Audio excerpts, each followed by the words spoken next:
You've been reading the Brothers Karamazov completely wrong. You've been reading the Brothers Karamazov completely wrong. Not wrong in the way a student misreads a theme. Wrong in the way that an entire century of literary criticism has been orbiting the wrong center of gravity. We treat this novel as a murder mystery, as a philosophical debate between faith and doubt, as a family tragedy. But there is a passage, buried in part 2, that Dostoevsky placed there like a tripwire, and almost no one talks about it. The passage appears in Book 6, which is titled The Russian Monk. Most readers, if they get this far, skim it. Even translators have quietly admitted it is among the most difficult sections of the novel to render into English, because Dostoevsky wrote it in a deliberately archaic, almost liturgical Russian that does not map cleanly onto modern syntax. It is Father Zosima's recollection of his elder brother, Markel, who died at 17. And it is here, in this flashback within a dying man's testimony, that the entire novel reveals its true architecture. Markel is mentioned only a handful of times in the 1,200-page novel. He is Zosima's older brother, a university student in Petersburg, intellectual, proud, contemptuous of religion. He sounds, on the surface, like Ivan Karamazov, and critics have noticed this parallel. But what they have almost universally missed is that Markel's deathbed conversion is not a parallel to Ivan. It is a prophecy of Ivan. Dostoevsky is telling us, 30 chapters before Ivan's breakdown, exactly what will happen to him. Let me walk you through the passage. Markel is dying of consumption. He is 20 years old in some manuscripts, 17 in others, and textual scholars have argued about the discrepancy for decades because Dostoevsky revised this section obsessively, more than almost any other passage in the novel. In his final days, Markel undergoes a transformation. He begins weeping. He asks the servants for forgiveness. He says, and this is the line I want you to hold on to, every one of us is undoubtedly responsible for all men and everything on earth, not merely through the general sinfulness, but each one personally, for all mankind and each individual upon earth. That sentence is the spine of the entire novel. Not the Grand Inquisitor, not Ivan's rebellion, not even Alyosha's faith. This, a dying boy's realization that he is personally responsible for every person on earth. Dostoevsky does not present this as a beautiful sentiment. He presents it as a structural law of reality, as fundamental as gravity. And once you see it, every other scene in the novel reorganizes itself around it. Consider the murder at the center of the plot. Fyodor Pavlovich Karamazov is killed, and his son Dmitri is tried for the crime. The courtroom drama occupies the entire final book, and readers have spent 140 years arguing about whether Dmitri is guilty, whether Smerdyakov did it alone, whether Ivan's philosophy is to blame. But the Markel passage reframes the question entirely. The question is not who held the weapon. The question is whether any of them, any of us, can ever be innocent. Dostoevsky is doing something radical here, something that violates the entire Western legal tradition that a murder mystery is built on. He is saying that the category of innocence is a fiction, that the courtroom, with its careful separation of guilty from not guilty, is itself a kind of lie. Not because justice is impossible, but because the boundary it draws does not exist in reality. Markel's words, every one of us is responsible for all, are not a moral aspiration. They are a diagnosis. Now, if you know the novel, you might be objecting. You might be thinking of Ivan's famous argument in the chapter called Rebellion, where he catalogues the suffering of children and concludes that he wants no part of a world built on their pain. Ivan says he is returning his ticket to the harmony of the universe. This is the passage everyone quotes. It is the passage that Camus built the rebel on, that Berdyaev wrote entire books about, that has been called the most powerful argument against God in all of literature. But here is what no one tells you. Ivan's argument is structurally identical to Markel's, but inverted. Markel says, I am responsible for everyone. Ivan says, I refuse to be responsible for a world I did not create. Both are responding to the same fact, the existence of unmerited suffering. But Markel moves toward the suffering, and Ivan moves away from it. Dostoevsky gives you the answer before he gives you the argument. He hands you the key in Book 6, and then watches you ignore it through Book 11. This is why Ivan's famous hallucination of the devil in Book 11 is not just a psychological breakdown. It is the mechanical fulfillment of Markel's prophecy. Ivan has spent the entire novel insisting that if God does not exist, everything is permitted, that he is not his brother's keeper, that he owes the world nothing.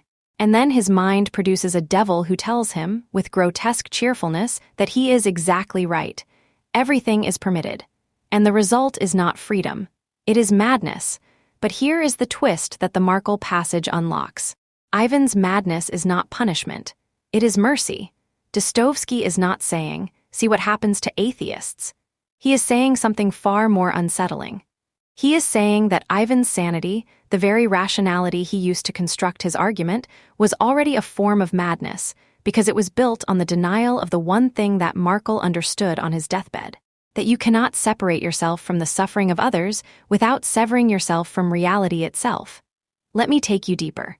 The Markel passage also reframes the novel's most famous set piece, the Grand Inquisitor. Everyone reads this as a debate about freedom versus security, about whether Christ was right to reject the devil's 3 temptations. Bakhtin called it a polyphonic novel where no single voice dominates. Sartre read it as proof that Dostoevsky could not commit to his own theology. But the Markel passage reveals that the Grand Inquisitor is not about freedom at all. It is about the same thing every other scene in the novel is about: responsibility. The Inquisitor tells Christ that he has come back to interrupt the work of building happiness on earth. He says humans cannot bear freedom, that they want mystery, miracle, and authority, not the crushing weight of moral choice. But read this against Markel's words, and you see what the Inquisitor is actually doing. He is making Ivan's argument in ecclesiastical robes. He is saying, "I will take responsibility so that they do not have to." He is offering to bear the weight for everyone, which sounds noble until you realize it is the most profound betrayal possible, because it robs human beings of the one thing that makes them human. What makes them human, according to Markel, according to Zosima, according to the entire hidden architecture of this novel, is precisely that responsibility. The responsibility for all and for each. The Inquisitor does not destroy freedom. He destroys responsibility.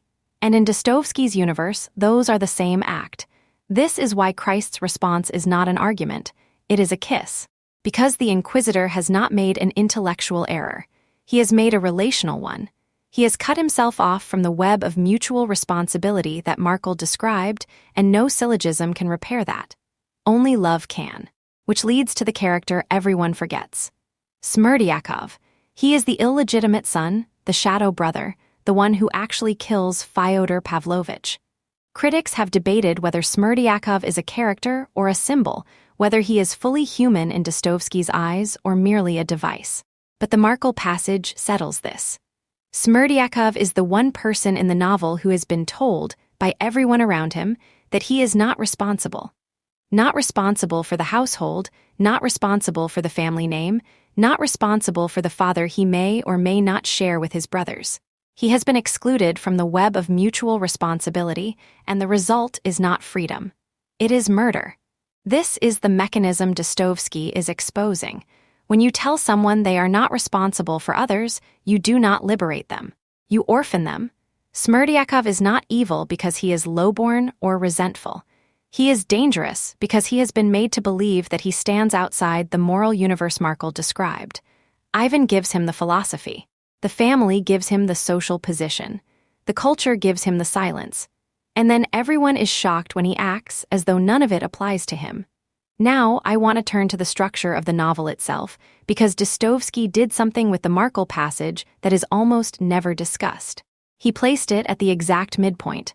The Brothers Karamazov is divided into 4 parts, 12 books. Book 6, where Markel appears, is the 12th of 24 major sections. It is the hinge. Everything before it builds toward Markel's revelation. Everything after it tests whether the characters will live as though it is true. This is not accidental. Dostoevsky was a compulsive reviser, but he was also a structural architect. He wrote in his notebooks that he wanted the novel to feel like a cathedral, where every wall bore the same image in a different form. The Markel passage is that image. The Grand Inquisitor is that image. Ivan's hallucination is that image. Dmitri's trial is that image. They are all variations on a single question. Can you accept responsibility for a world that has wronged you? Dmitri's answer is the most painful to watch because he is the one who comes closest. He is falsely accused, he is wrongly convicted, and yet, in his final conversation with Alyosha, he says something that echoes Markel almost word for word. He says he wants to suffer, that he accepts the guilt even though he did not commit the crime, because somehow, in a way he cannot articulate, he is responsible. This is not masochism. This is the Markel passage taking root in the one character stubborn and passionate enough to let it change him. But Dostoevsky does not let Dmitri's conversion feel triumphant. It is ragged, incoherent, full of backsliding. Dmitri talks about escaping to America with Grushenka even as he claims to accept punishment. This is deliberate. Dostoevsky is showing you that living as though Markel's words are true is not a single decision. It is a daily, hourly struggle against every instinct you have. The novel does not end with a sermon. It ends with a funeral, a child's funeral, and a group of boys promising to remember it. That funeral is for Ilyusha, a child whose death is connected to Dmitri's violence, which is connected to Fyodor's neglect, which is connected to Smerdyakov's exclusion, which is connected to Ivan's philosophy. The chain of responsibility runs through every character and every death. And Alyosha, at the graveside, tells the boys that this moment, this memory of standing together at a child's grave, is the beginning of their resurrection. Not because grief is redemptive, but because shared grief is the first act of shared responsibility. It is Markel's vision, enacted not in a monastery, but in a cemetery, by children. So why does this matter beyond literary interpretation? Because the Markel passage is not just about a 19th century novel. It is a claim about the structure of moral reality that Dostoevsky is making with the full force of his artistic genius. He is saying that the individualism we treat as obvious, the idea that you are responsible only for your own actions and your own choices, is not just philosophically incomplete. It is ontologically false. It does not describe the world we actually live in. Think about how we talk about guilt and responsibility today. We talk about systems and structures, about inherited privilege and historical complicity. We talk about these things as abstractions, as political categories. Dostoevsky is saying something more personal and more terrifying. He is saying that the abstraction is the evasion, that the moment you translate "I am responsible" into the system is responsible, you have performed exactly the move Ivan made. You have intellectualized your way out of the unbearable intimacy of Markel's claim. This is why Dostoevsky put the passage in the mouth of a dying boy rather than a philosopher. A philosopher can be argued with. A dying 17-year-old who weeps and asks his servants for forgiveness cannot. He bypasses the intellect and speaks to something older, something that recognizes the truth before the mind has time to construct a defense. Dostoevsky knew that the Markel passage would be resisted, not because it is difficult to understand, but because it is unbearable to accept. And this is why the passage has been overlooked for 140 years, not because critics failed to notice it. Constance Garnett translated it in 1912. Pevier and Volokonsky gave it a more precise rendering in 1990. It has been there in every edition. It has been overlooked because looking at it directly would require reorganizing everything we think we know about the novel, about Dostoevsky, and about ourselves. It is easier to debate the Grand Inquisitor than to sit with a dying boy who tells you that you are personally responsible for every act of cruelty on earth. The translators matter here more than you might expect. Garnett renders Markel's key phrase as responsible for all men and everything. Pevier and Volokonsky translate it as responsible for all and for everything. That word, everything, is doing enormous work. It is not just other people Markel is claiming responsibility for.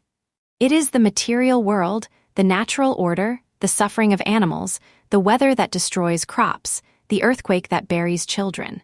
Dostoevsky is proposing a responsibility so total that it sounds insane, which is exactly his point. Zosima, who reports Markel's words, extends this vision in his own teaching. He speaks of the earth, of the grass, of the animals, saying that each of them has contemplated God and that we have forgotten how to hear them.